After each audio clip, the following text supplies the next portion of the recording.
Hey everybody, we're still here doing the repairs on the roof.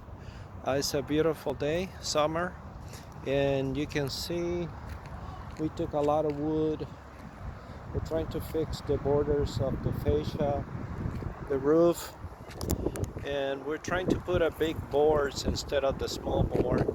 We're using 25 feet instead of 20 feet, and we're treating the wood so we don't have to come back and do it again soon.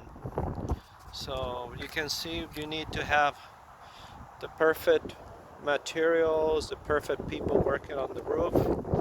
And if you have any questions, let us know. Here you can see some of the wood that we have taken out, and we're still preparing the lawn boards and working on everything. Have a great weekend. Have a great bye-bye.